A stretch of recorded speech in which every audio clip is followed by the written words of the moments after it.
Hey, everybody, welcome. It's Mark Schultz here. We have another edition of Recovery in Aviation Live today, and I have some great guests coming up here. You are not going to want to miss this. 2021 is going to be an extremely important year in aviation aerospace, and focusing on recovery in aviation is going to need to be an important part of your business model this year. You know, if you hang on with us today, we're going to talk about where are the opportunities in aerospace? How do I find those opportunities? How do I connect with buyers, and how do I execute? And if you hang on to the end, we're actually going to tell you how you can have an opportunity to win a possibility of winning some free airline tickets, you know, in this segment here. And so you need to stand by, because this is going to be a great broadcast. Join us live.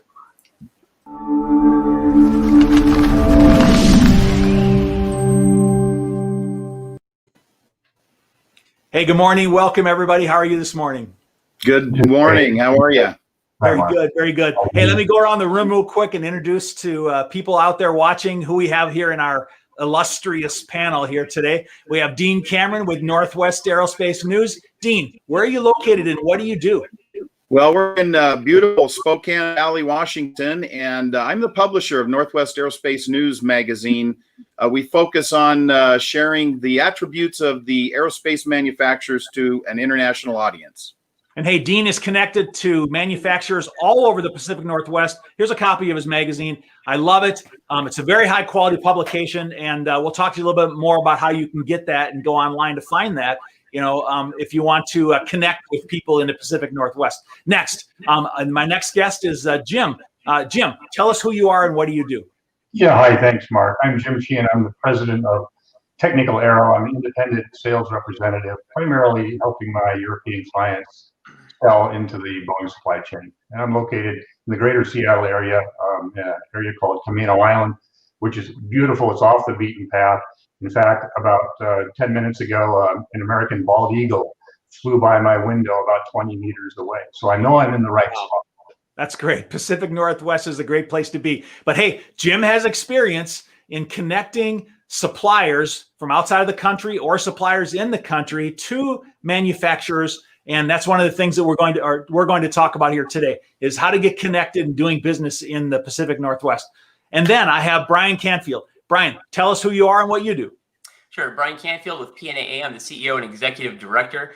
And PNAA is a nonprofit company that brings aerospace manufacturing companies together to increase the overall competitiveness of aerospace manufacturing in the Pacific Northwest. Fantastic. That's great. Brian, hey, in general, what's the population of the manufacturers that you work with? About how many people?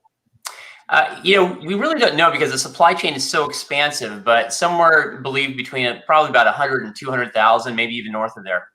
Wow, that's unbelievable. That's fantastic. And then Dean, how many subscribers do you have on your magazine? Well, we have I just did a count yesterday, 8,540 subscribers to the magazine. 8,500 people representing a couple thousand companies, right? Oh yeah, at least.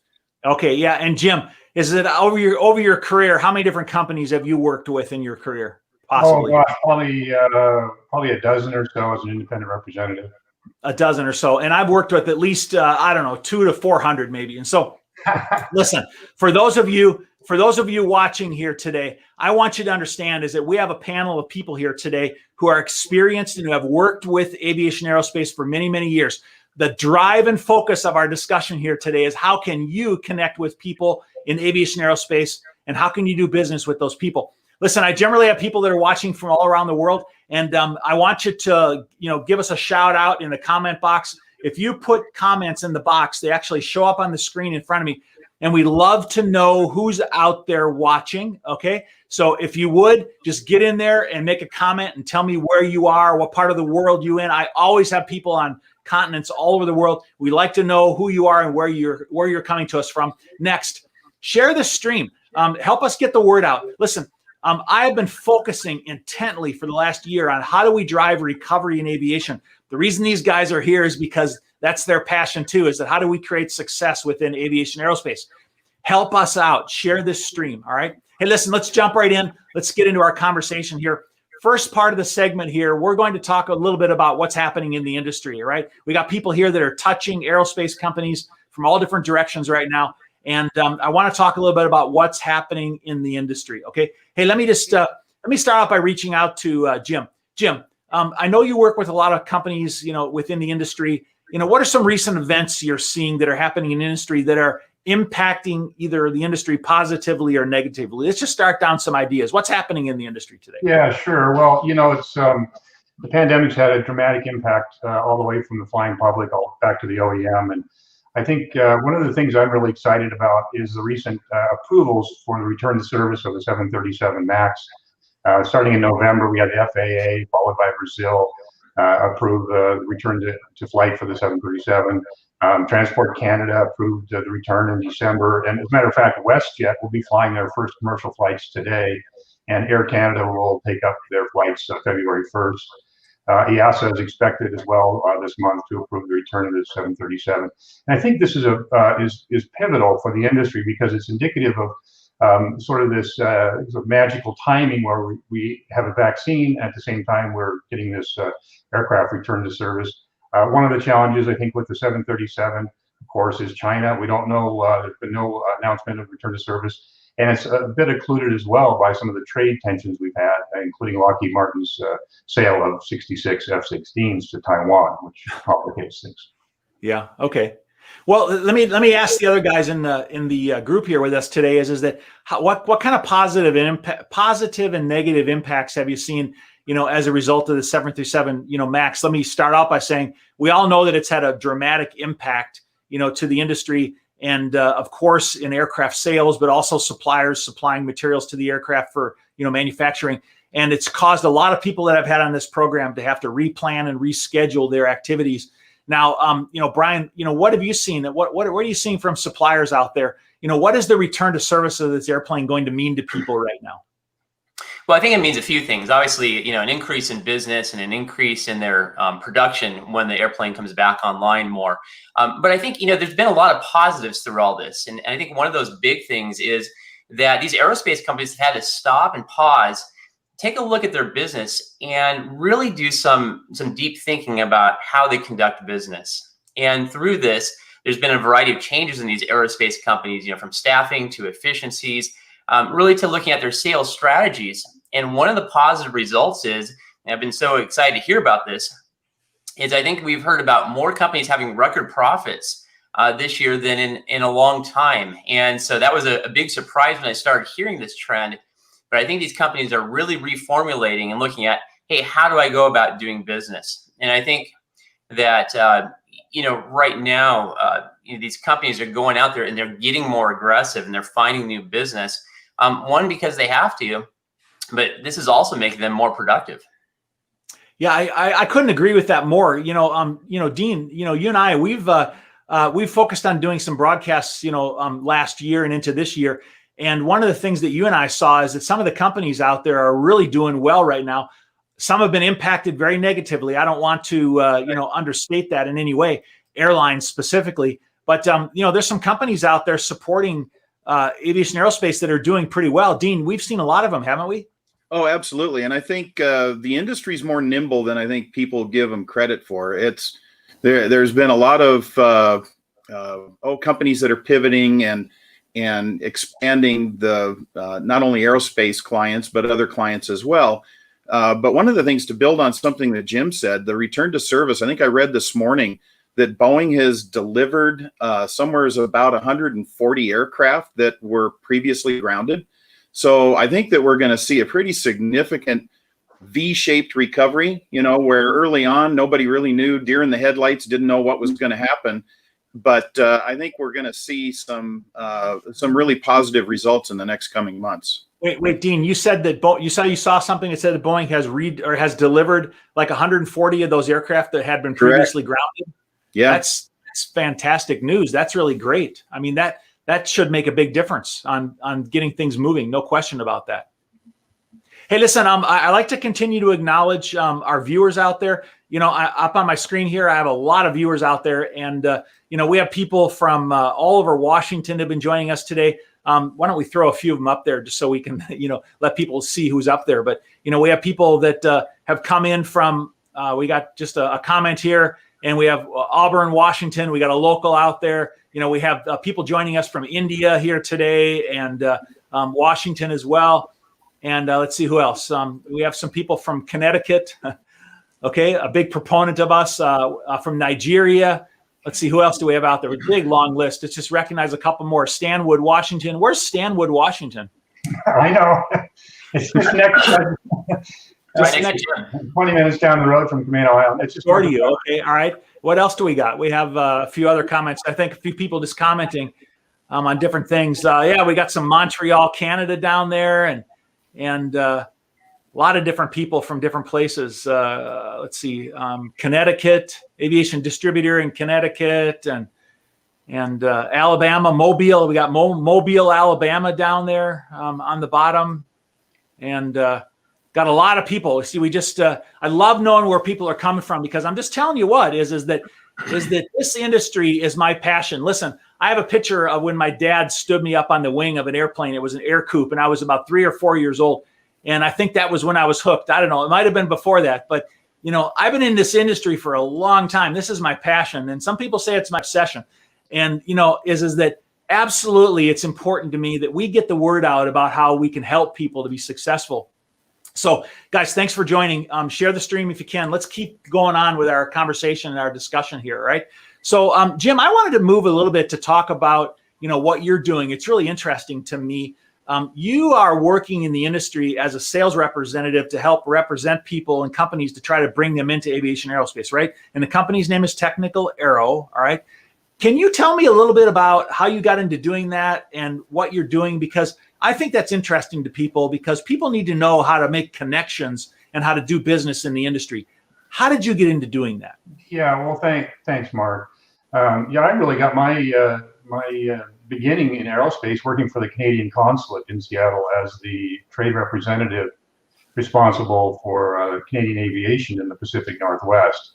And through that, I did that for about 20 years, 10 of which was with the commercial aerospace side of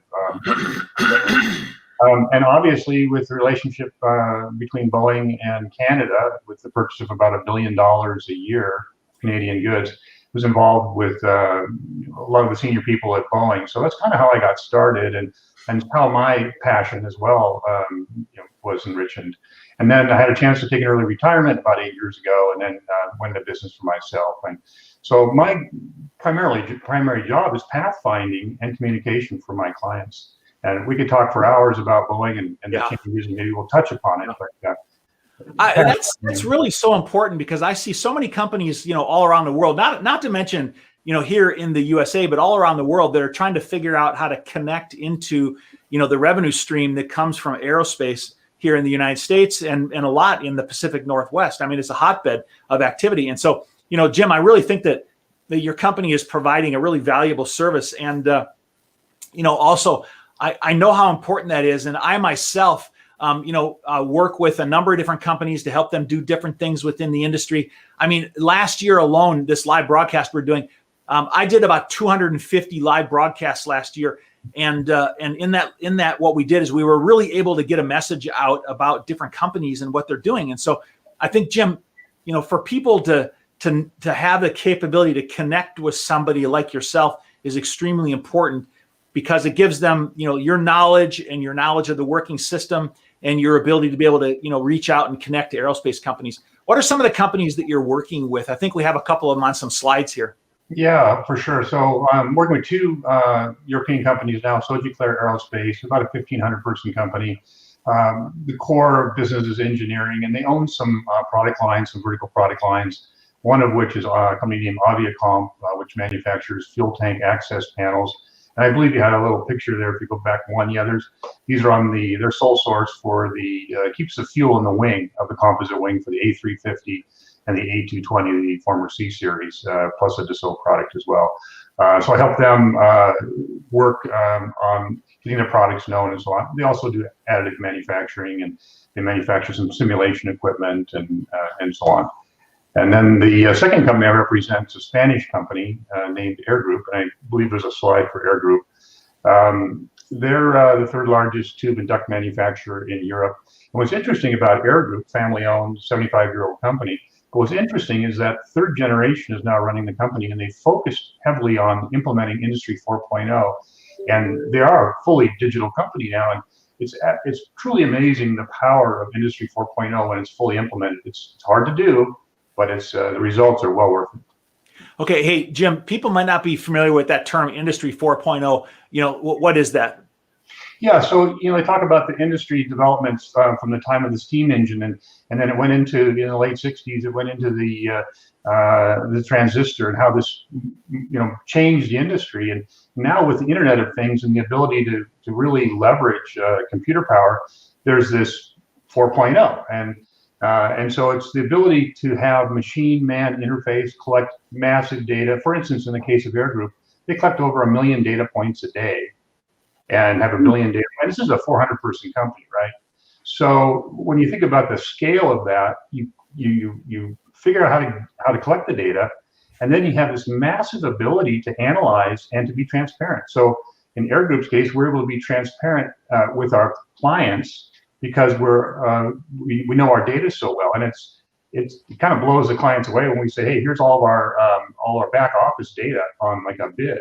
It's companies, it's a dream for a company like Boeing to receive that, and not enough companies are able to do that yet. But hopefully we'll see more. Yeah, that's really very interesting. Hey, Brian, you work with so many different people, in the industry. What do you think having that kind of data accessibility and visibility into data would do to some of the companies that you're working with?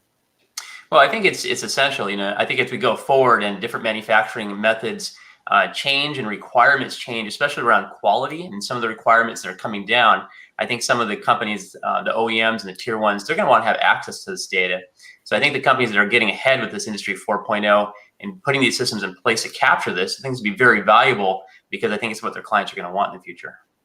Yeah, interesting. Jim, I wanted to start another conversation here. Is that when we're talking about business development with companies, like you've reached out to some of these companies, and I know a lot of people ask themselves, is that how could I do business with Boeing or things like that? I retired from Boeing about 4 or 5 years ago now, and they were right in the process of really looking at their supply chain and the materials management, and how do they focus on growing and optimizing that business. I mean, when the 787 went into play, the number of outsourced contracts that they had, went up so dramatically, and the coordination, collaboration of that, really was a challenge. And so I know that they really put some efforts on supply chain and materials and providing services out there in the industry today.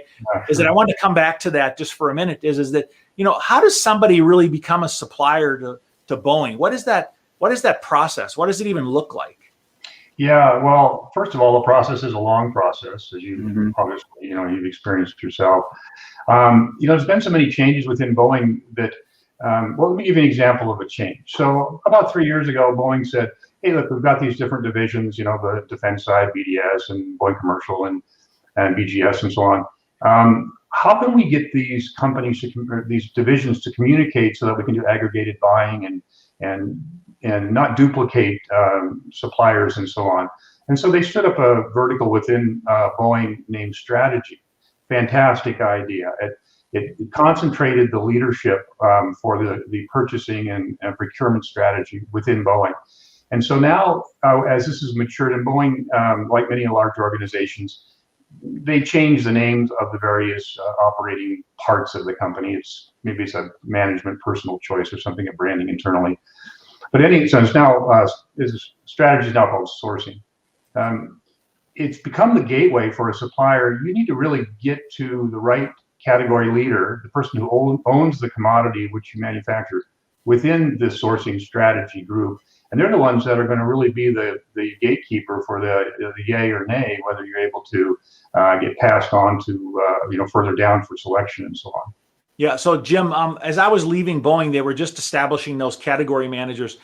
You use that term. What is the role of that person's job? What do they do? Yeah. So you have category managers, and so part of what's happened is that they've done this now at an enterprise level, and so you'll have one person who's in charge of a commodity group. It could be actuation, it could be electrical wire harnesses. Pick your vertical, fasteners. That person becomes sort of the person on top of the mountain with the visibility and the sort of the keeper of the strategy, which is a live and living thing. Yeah. Hey, listen, I'm going to take a quick pause here and note again is that we have a lot of people out there watching. I have a regular follower here, Ahmed. He just joined us from Egypt. Maybe he's been there, I don't know, for a while here. But I also wanted to just tell all of you out there that are watching is, hey, ask your questions. All right. We really would like to have some questions. There's a lot of you watching out there, and we have some really powerful knowledge on this broadcast here today. And I would really appreciate it if you guys could ask some questions so we could get some more engagement and feedback. Listen, my goal is to help you. All right. There's some knowledge here. There's some people here that you can connect with.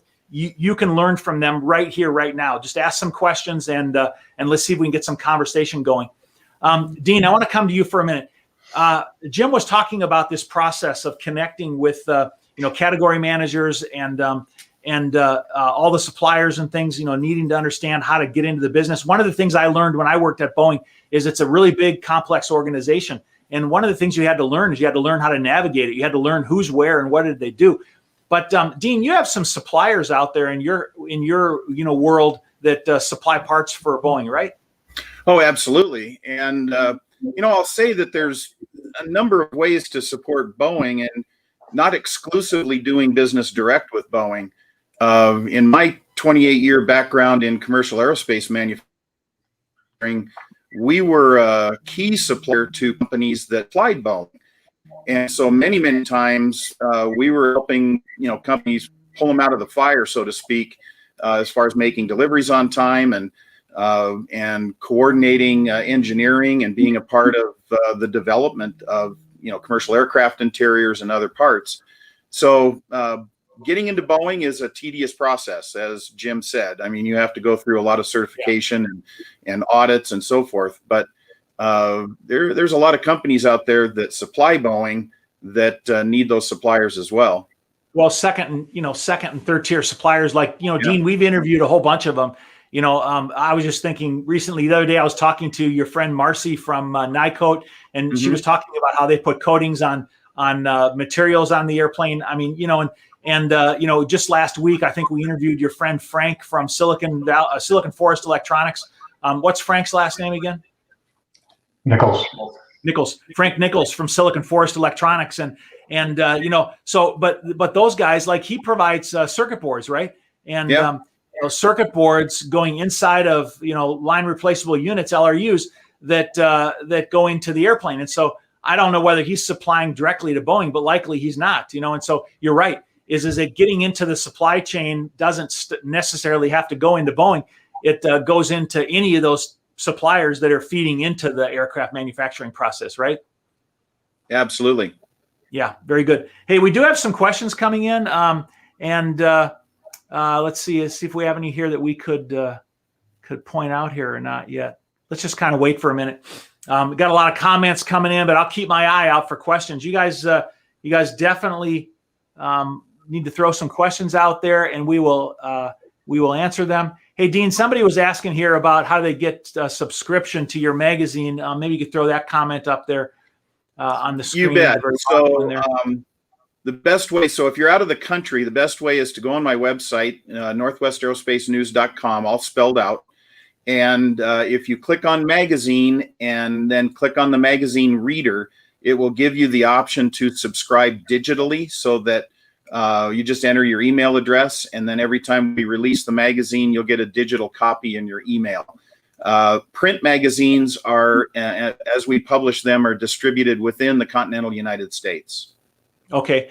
And the question here is that is your subscriptions subscriptions increasing or decreasing in 2020? What? We have seen, well, we launched our magazine in 2017, and over the course of these couple of years, our subscriptions have increased threefold. We have seen a huge hike in even just the last couple of months. We've had people subscribe. I get daily new subscriptions to the magazine. Yeah. Great magazine. If you guys haven't seen it, very high quality, a lot of really great content, good information contained within, the publication. So you want to reach out and get a digital or a print subscription, to that. So let's see, we had a couple of questions here that have also come up, a couple of comments and questions. Let me see. I'd like to ask a question for Jim. Not being able to meet your clients face-to-face in 2020, how much has that adversely affected your business? And is it compensated by video meetings, or, how has that affected your business? Has it made it difficult, or what's happened? Yeah, that's a great question. I think we all in business development sort of face these issues. For companies that have a relationship with Boeing, like the companies I was showing you earlier, it's not a problem because we know the people at Boeing, they know us. For new business development, it's a little trickier. You need to use your network to help find the right people within Boeing, and then use the transference of credibility of your contact to help you get that first call, that first meeting. Every now and then I laugh about the obliqueness of Boeing, supply chain. 25 years ago, and some of you old timers there will remember this, there used to be a little blue phone book that showed all of the names and all the phone numbers of the buyers and the purchasing people within Boeing. It was a physical printed, and there's nothing like that now. It's kind of a mystery, really, when you think about how to find people now. And so, really, the network, your network, which is how P&A can help you. Yeah. Yeah. So let's comment on that, and I'm going to circle back into Brian on this because I do think that's a great comment. Is that I did experience the same thing being in Boeing. Is that it was very difficult to know who you go to and who you connect with in order to be able to understand that. Okay, and I think you made a really important comment though, Jim. Is that you need to go to the people that you do know. It's all about networking. Okay, and get an introduction to somebody, or find out if you can figure out how to navigate within a company. But frequently it's done through networking, and I do that all the time. I will constantly go out and look for somebody that knows the person that I want to meet. Okay. Yeah. And if I don't even know who I want to meet, I go to the people that I know that are in that general area and ask them, who is it that I need to meet? All right. And it's not out of selfishness. It's not out of using people or things like that. It's about networking. I mean, I really enjoy networking with people. I have networked with so many people in the last year because of our need to use video to communicate with people and to connect with people virtually. It has increased my networking this year, dramatically. And that has caused me to be able to create connections with other people. All right. Now, Brian, you guys are all about doing that, right? I mean, all about creating networking at the Pacific Northwest Aerospace Alliance. What is your view on that? Yeah, absolutely. So P&A at heart is a membership-based organization. So you can become a member of P&A, and one of the benefits is that it's like this big family. And so if you call somebody up who's another P&A member and say, hey, this is Brian, I'm a member of P&A, it's like all the barriers and the guards come down. And over the last 20 years, P&A has really built a community of people that want to help one another, because overall we want to see aerospace flourish here in the Northwest. And so one of the great things that we have, is a variety of people that are Boeing account managers or people that have direct relationships with Boeing here at P&A. So when you come into this P&A family as a member, you can call somebody up, say, hey, I'm looking to try to figure out who's the best contact at Boeing. And often you're going to see a lot of positive reciprocation, people wanting to help each other out. So that's one of the benefits that we've built at P&A. Another thing is at our conference that we've got coming up, we put together a B2B fair where we invite those buyers directly in so people can meet with them. That's really cool. Hey, listen, we got a couple more questions that apply to you guys here. So there's one down there that if we could hit on that one here about the category managers. There's a question here about, is the category manager really the right person to connect with? Can we bring that one up here on the screen? Down at the bottom there. Yep, exactly. So I know we said that there's a lot of people that you need to connect with, like at Boeing. My experience has been that, you just said it right there. You said buyers, right? Brian, is that a buyer might be the right person to connect with. You said that. Jim, you said, hey, it might be a category manager. But if we were to try to give anybody some advice on how to navigate, what better advice could we give to Sheldon out there or anybody about how we navigate? We said networking is important, buyers, category managers. Can we help them any more than that here right now? Well, sure. So I think part of it's understanding the organization within Boeing. The highest level person within supply sourcing is the director, followed by a senior manager, by a manager, by a senior procurement agent, by a procurement agent. And an enterprise category manager can be, it's usually a buyer or a manager that's, I forgot one is a manager as well. A manager level person. Are they the right person? Yeah, I'd say yes for your commodity because they discourage you going directly to engineering. The old days you try to work, get an engineer excited about your product, and then they would push it back to supply chain. And obviously, it's tough on the supply chain when you have your own engineers using their bandwidth to push internally. So there's been a real focus on sourcing and strategy as the gateway. These are people that you don't typically want to upset as you're going through your business development effort. So do be inclusive of that. And how do you find these people? You find these people by talking to people within the cluster, people that are doing business with Boeing, other suppliers. Brian, you called it out there. I think it's really hard sometimes. And, having a networking event, or an organization like the PNAA and in your upcoming event that you have, are really good ways to connect with people and to be able to create those relationships that exist. Hey, a couple of other questions down here. I just want to grab one of them. I want to grab the one from Stephen Burden. If we could pull that one up on the screen here real quick. It's more general to the industry, but I think that everybody wants to know is that, with the knowledge we have in the panel here right now, with the airlines retiring old aircraft during the pandemic, and as flights are increasing, do you guys think that the demand for aircraft will increase as we go forward? Yeah, I'll take a shot at that. So, we look at the rates, and this is what's really been impacting the supply chain as well. The 737 is now kind of in a weird period, maybe building at a rate 9. Remember, in 2018, there were discussions about moving the rate to 60 aircraft per month. So when you start to look at that gap, it's going to take a while to fill that gap in. I think as well, some of the suppliers that were doing well, as strong suppliers for Boeing there are some of those that have fallen aside. We may lose something like 20% of the supply chain, which presents difficulties for the OEM and for the tier ones to get the work done, but it also presents opportunities as well. Yeah, I'll chime in too, Mark. I think that it's a kind of a twofold spike. I think there's the new growth, existing growth in aircraft, OEM aircraft manufacturing. But depending on the financial stability of the airline, I think there's going to be growth in the retrofit market as well. Companies are going to want to take and redress an airplane if they're not in the position of having to buy new aircraft.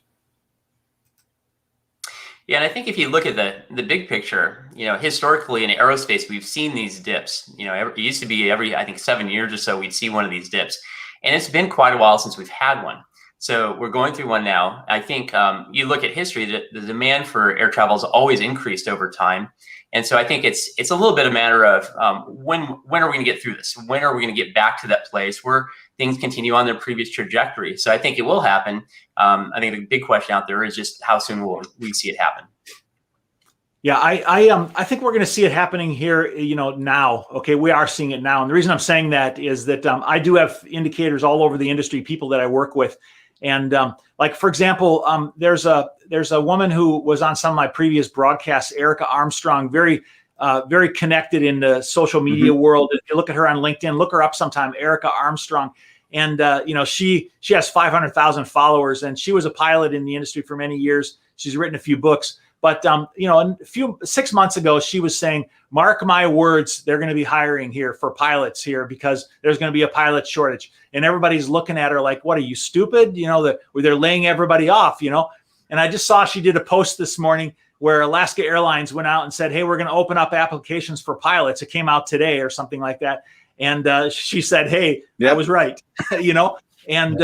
And so, we're definitely going to see, there was some contraction last year, and we're definitely going to see some growth. You just said 140 airplanes, were delivered that were grounded. We're seeing calls for new pilots. I know people that have record profits. Listen, I think all this drives back to the fact that, you need to get moving. All right. Is that the one thing I saw last year was this. Listen, this is really important. Those of you that are out there that are listening, I got to tell you this. This is really important. I worked with and interviewed probably 250 companies last year, right? About half of them were very, very successful, and some of them had record profits last year. And I'll tell you what the big difference was. The ones that moved forward and said, "We're going to make this happen. We're going to grow. We're going to find where the business is. We're going to pivot. We're going to make things happen." Those are the ones that were successful, okay? The ones who I'm not saying for those of you that didn't do that, that I'm not criticizing, but what I'm just saying is that many of us were sitting here saying, "Oh, this is so frustrating. What do? I don't even know what to do. Things are moving around me and I don't know whether to move left or right." And it's a natural reaction to chaos around us. Many times we don't know what to do. But I can tell you that those that sat and said, "I got to wait and figure out what's happening," didn't do as well as those who started running forward. All right.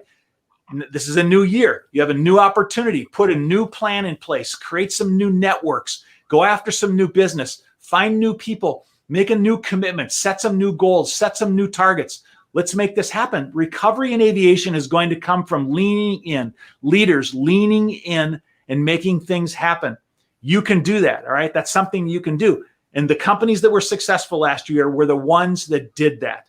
And so, that's really an important factor for moving forward. And so listen, I want to talk a little bit about opportunities for people to do some of those things. If we could kind of go to the next segment.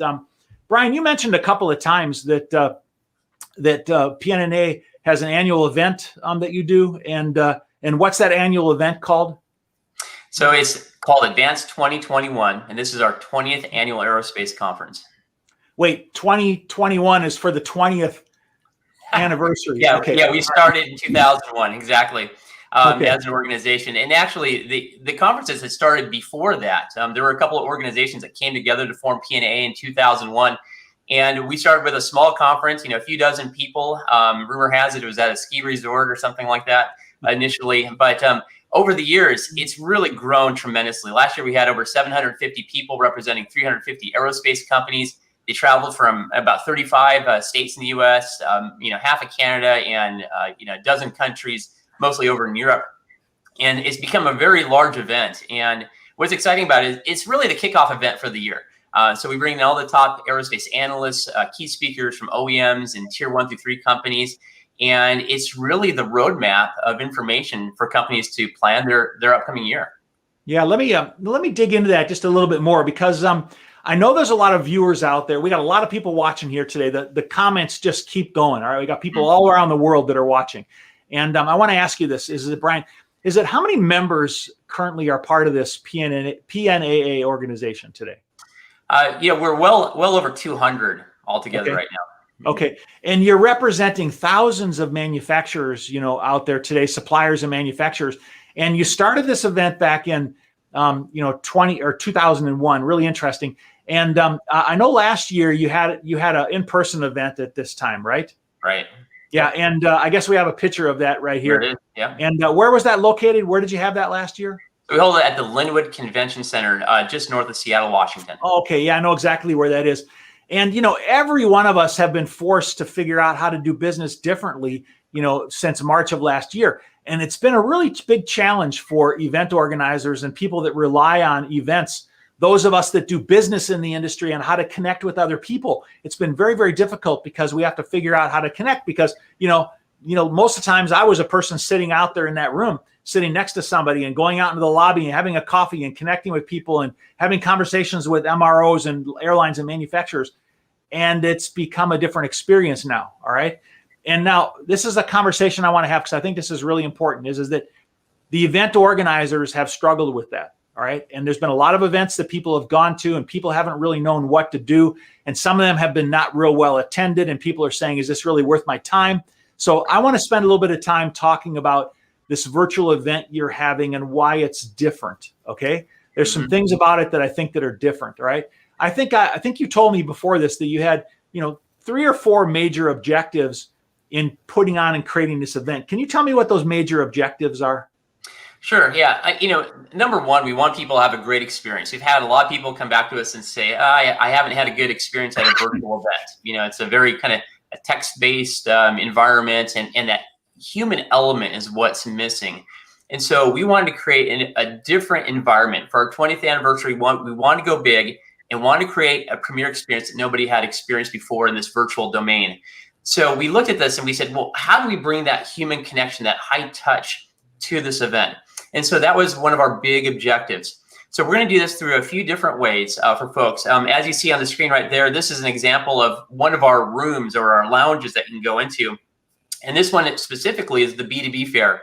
So this is where people can come and set up an appointment with those 16 companies that you see on the screen right there to engage with their buying and purchasing staff.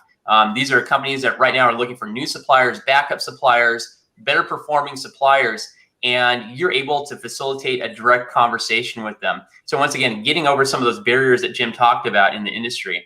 Another big objective that we wanted to do. Wait, before we go on, Brian, I just want to jump in. I want to make a point here. Is it so you're actually going to have buyers that will be at the event, that if people registered and came to the event, there is a possible opportunity to have a conversation with a buyer? Absolutely. And okay, all right. Well, so Jim, you're telling me is that we're trying to figure out how to navigate the companies and how to do this, and so an event like this sounds like it's a great opportunity, to be able to go to and to be able to connect with some buyers and talk to them about what their needs are and whether your products fit into the strategy of the Boeing company or any company, right? Yeah, absolutely agree. And it's not only the buyers, which is great to have that one-to-one access, but it's the dozens of other companies you can set up meetings with as well. In order to stay relevant and in touch and visible, we have to, if some of us are not maybe comfortable in, using video and social media platforms to do things like this, but it's critical. And it's, maybe it's a moment for personal growth to be able to be engaged in something like that. Have you guys done a live broadcast before? Brian, Jim? Yeah. Jim, have you done a live broadcast before? No, I'm kind of an old timer, Mark. I know I'm putting you on the spot. I know I'm doing it on purpose because look, people have to adapt. Okay, look, we're doing a live broadcast here today, and and Brian asked Jim if he would come on today, and Jim is like, yeah, sure. You've never done this before, right? No, this is my first time doing this. Well, there you go, and it's fantastic. And so we need to learn. We need to change what we're doing. It's an important part of what we're doing, no question. Brian, you had a second objective. You went from the first one. What was your second objective? Yeah, our big other one is connecting with people. And so you see, this is the landing page where you'll enter the virtual platform, kind of the airport concourse, if you will. And you'll see on the right lower section there, the departures area. We're going to have a variety of networking lounges, first class lounge, media lounge. And so these are different places that people can go and connect with one another. And so for the networking lounge, there'll be different rooms. You'll be able to go into these rooms. There'll be tables set up. You'll be able to hover over the tables and see who's at which table. Oh, I want to go talk to him because he works at this company I've been wanting to connect with. You'll be able to sit down virtually at this table and engage in multi-panel or two-way video. So we're able to do that. The first class lounge, the speakers, when they're done on stage, they usually get mobbed in the in-person conference. People wanting to ask questions, get to know the speakers. There's a place that you can go do this in this virtual platform. So we're really trying to bridge that gap between the in-person experience and the virtual platform. Another feature you see on the screen here is an example of an exhibit booth. So we've got an exhibit hall, and normally you go in and you're able to mingle with the people in person. Well, we've created this similar type of experience in this virtual platform. You'll be able to go into a hall and click that next button or the previous booth in the upper left. It's just like you're walking 20 feet down the aisle. And you'll be able to engage with people. There'll be videos auto playing. You'll be able to hit a button and chat with the people in the booth. You can go invite them to a Zoom meeting and have a one-on-one, business conversation if you want to have that. So it's really designed to be high touch and make you feel like you're right there, bringing in people. These are all people that work at PNAA in the booth here, and the different companies that are doing that. So we're bridging that name face recognition and really building connections with people. Hey, is this the actual environment we're looking at right now? This is it. Yeah, it's a screenshot of the actual environment. How'd you get the Space Needle in there? And we know some people that do graphic design. So yeah, hey, we got. So in this virtual environment, I know that one of the challenges has been always to get engagement from people. And so what are you doing in this virtual environment to drive engagement between the conference participants and the vendors and, that type of a thing? Absolutely. If you go back to the exhibit booth, these exhibitors are able to create these booths with lots of widgets, things that you click on. So it's designed to be real high engagement. You click buttons and it'll launch a PDF or go to a website, or maybe there's a survey or different ways to interact. And then throughout the rest of the experience, you'll be able to see who's in each room. There's a button up above. You'll be able to see who's there. You can click on them, start a chat. You can see in the lower right corner there's that chat bar. You open that up and it logs all of your chats, so you can continue with the conversations through the 4 days of the conference with people. We'll be doing giveaways. There'll be games. There'll be scavenger hunts. You'll get points. There'll be prizes. It's really designed to be fun and engaging throughout the entire 4 days. Yeah. Hey, speaking of giveaways, we have a giveaway at the end of this. Not a giveaway at the end of this, but you have an opportunity to sign up for a giveaway at the end of this broadcast. So if you continue to stick with us all the way to the end, there will be some information about how to sign up for some free air travel. Okay, so stick with us. All right. I just wanted to throw that in because I want people to continue to hang with us here.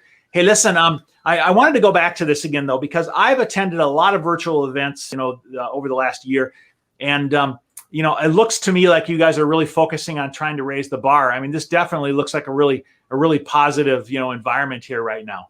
Mm-hmm. Yeah. Hey, so you told me that one of your objectives of the PNA is to create networking. Okay. We've talked about that. All right. You talked about creating environments where people can go and connect with like buyers and other suppliers. You've talked about how people can get information out, and you have booths and things like that.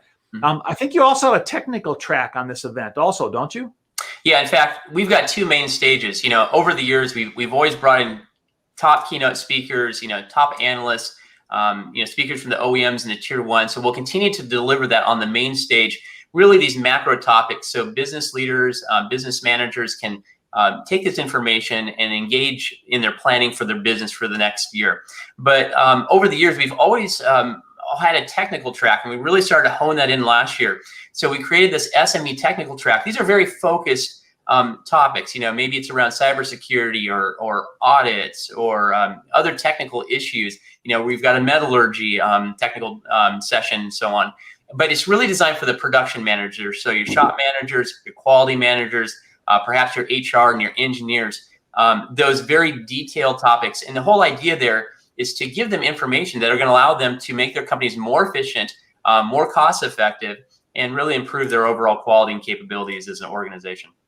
All right, fantastic. Hey, last year, how many companies did you have? How many exhibitors or buyers, or how many companies attended? Not participants yet. I'm going to ask you that second. But how many companies attended last year? So we had about 60 exhibitors last year.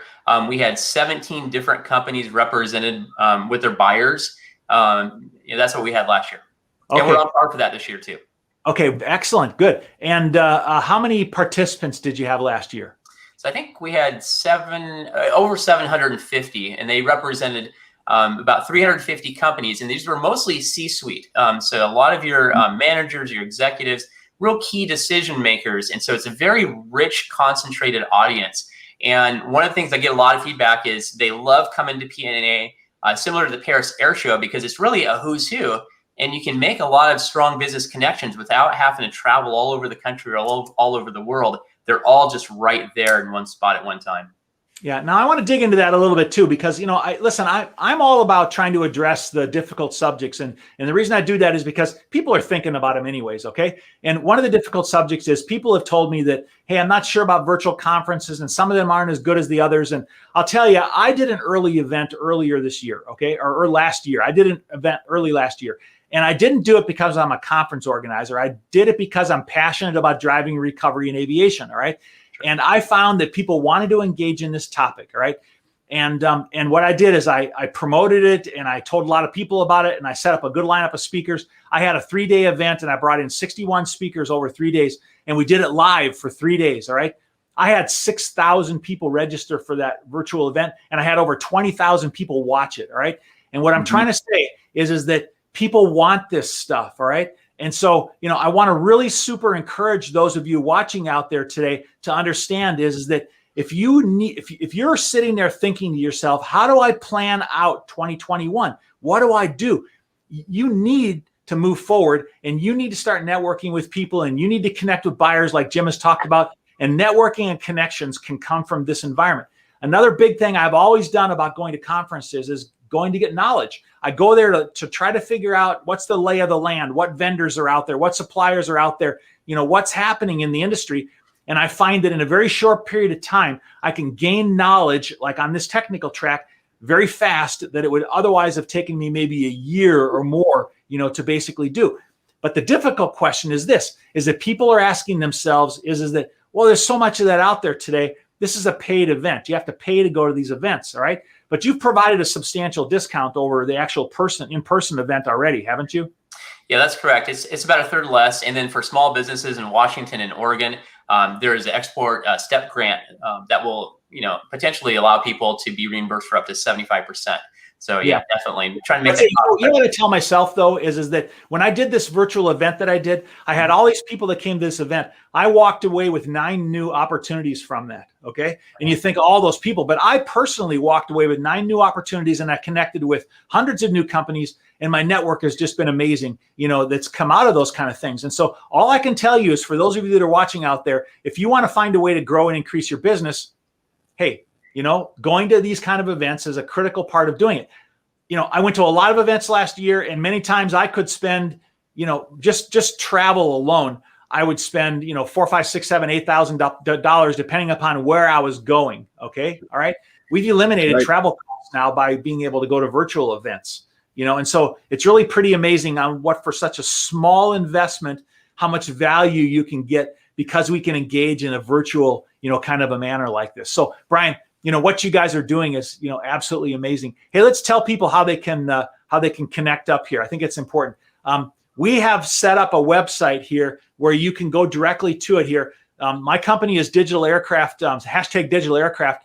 And in order for me to try to help Brian and the industry to be able to promote connections and growth, we set up a website here, and you can go to pnaa.digitalaircraft.org. And I'm going to post it in LinkedIn afterwards. And if you put your name and contact information in here, you will get registered for a pair of free airline tickets. And we're going to do a drawing on that, and we're going to give away a pair of free airline tickets. After doing that, you're going to be sent over to the PNAA registration site, where you'll have an opportunity to be able to register directly for the site. Another place where you can connect is we've created an event on LinkedIn. You can go to the event on LinkedIn. It's under my profile, PNA Advanced 2021, and you can click on that and you can get information about it, or you can click and go to the place where you can register for those free airline tickets. All right. Brian, tell us why somebody should go to this event. Why should I go to this event? Well, I think 2 big reasons. One, get the latest information of what's going on in the aerospace industry from the top experts that have, their finger on the pulse of what's going on.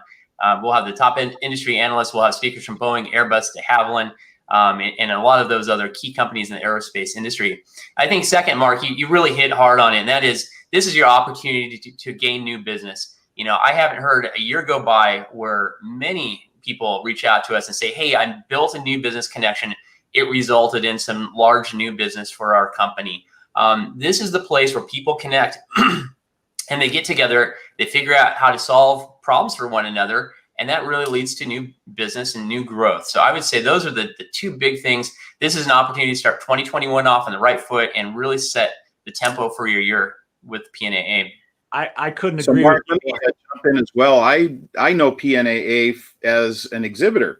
So I launched Northwest Aerospace News Magazine at the PNAA conference in 2017.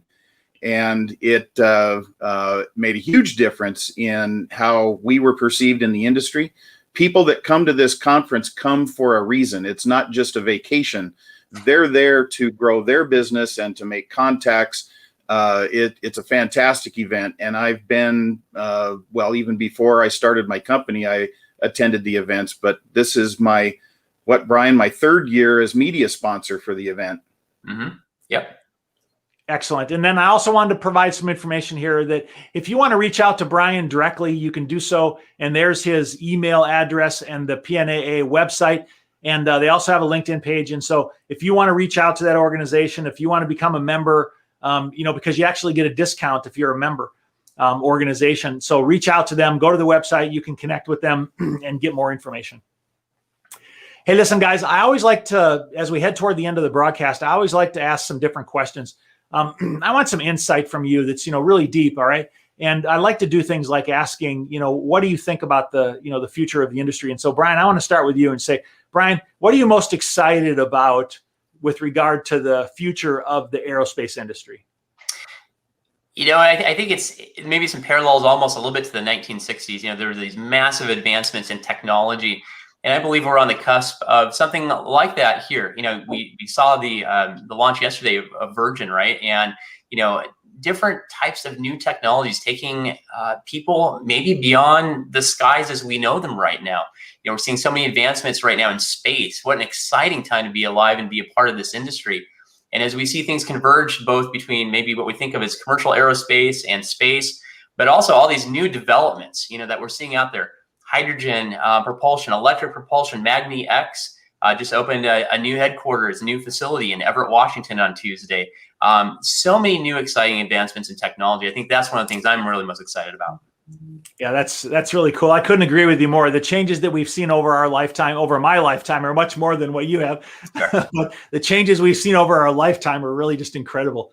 Jim, I want to ask you the same question. What are you the most excited about for the aerospace industry? Well, I'm excited the fact that the industry is it's here to stay, and there's a big chunk of the world's population that are aspiring to be airline passengers that have never flown yet.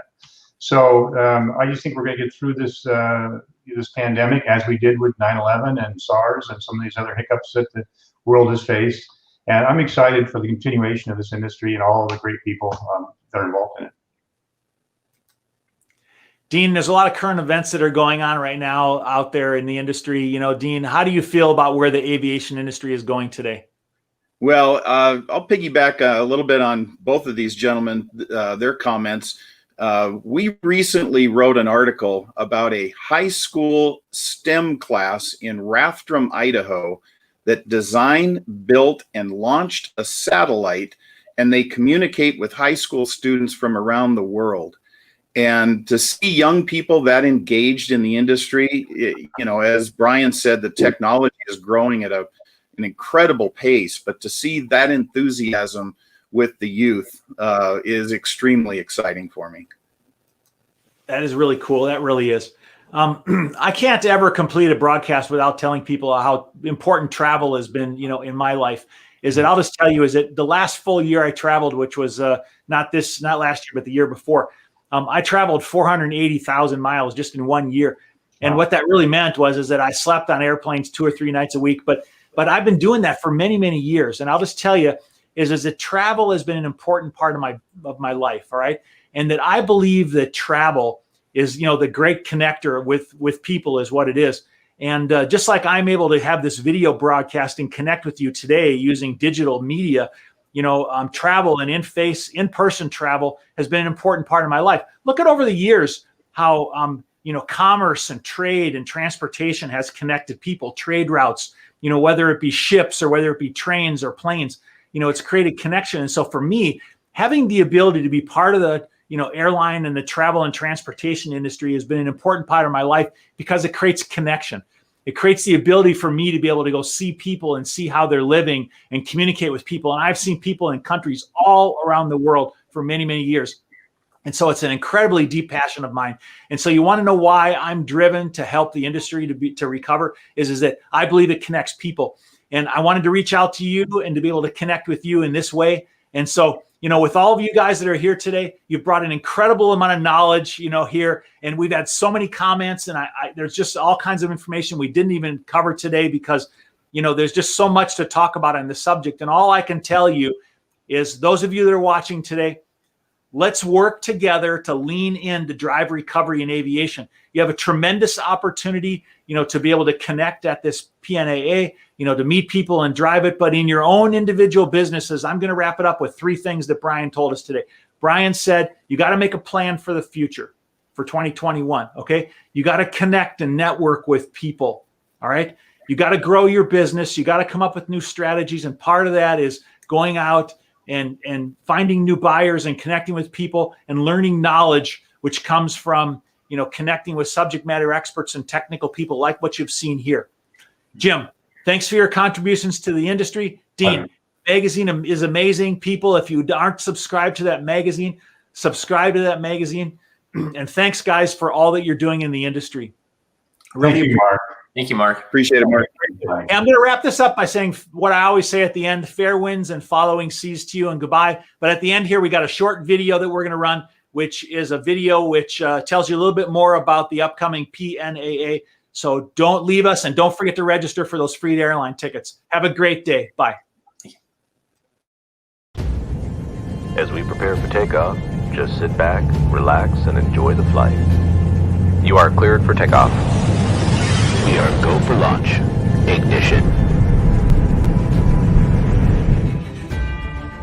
With 2020 behind us, our aerospace industry has begun to rebound.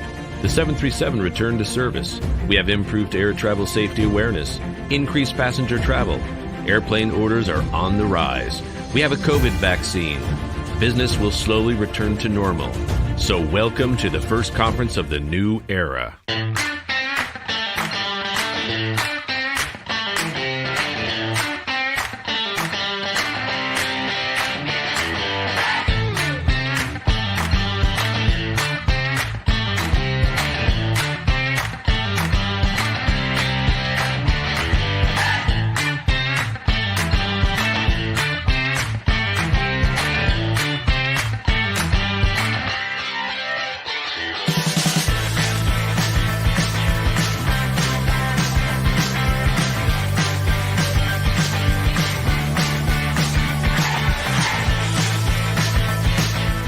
As an industry, we're going to get through this, and there will be another side. And when we get there, it'll be just as strong as it was in the past.